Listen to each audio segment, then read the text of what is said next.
What ministry have you got a heart for? What is your passion? This could hold the key to being involved in a satisfying ministry and also to discovering your own unique shape. We talk about how God calls people to pastoral ministry, and He does indeed do this. However, He calls people to all sorts of other ministries as well. A call to pastoral ministry, or any sort of ministry, is simply responding to a burden that God lays on your heart. Nehemiah was not a priest. He was not a religious teacher or religious ruler of any kind.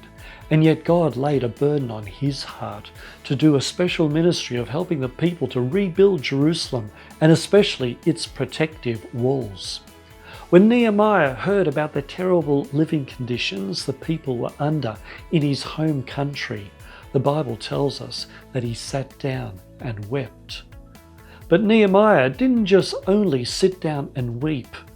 The Bible tells us in Nehemiah chapter 1 and verse 4, "For some days I mourned and fasted and prayed before the God of heaven." Now, sometimes when we hear about terrible things that are happening in other countries or other places, we might say a prayer, and that's about it. But Nehemiah didn't just pray. The Bible tells us that he left his high-status job and his high-paying job to join the people in their suffering and their conditions back in Jerusalem.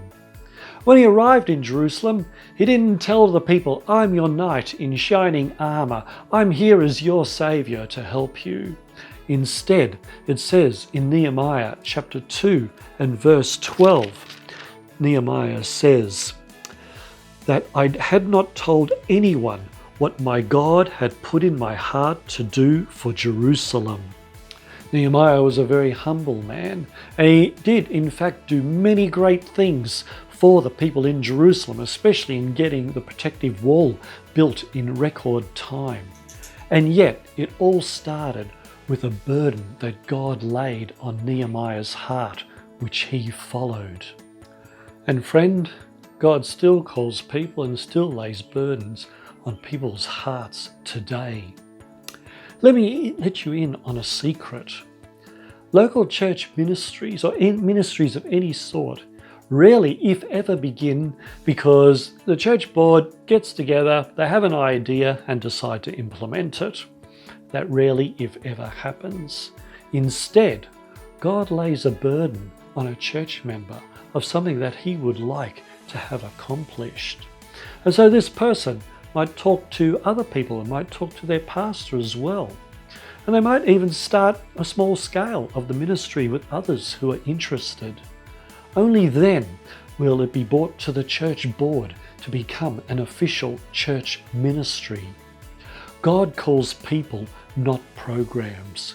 God works on living hearts for people to start ministries and also to participate in existing ministries as well. So what might God be calling you to? Maybe you should follow your heart.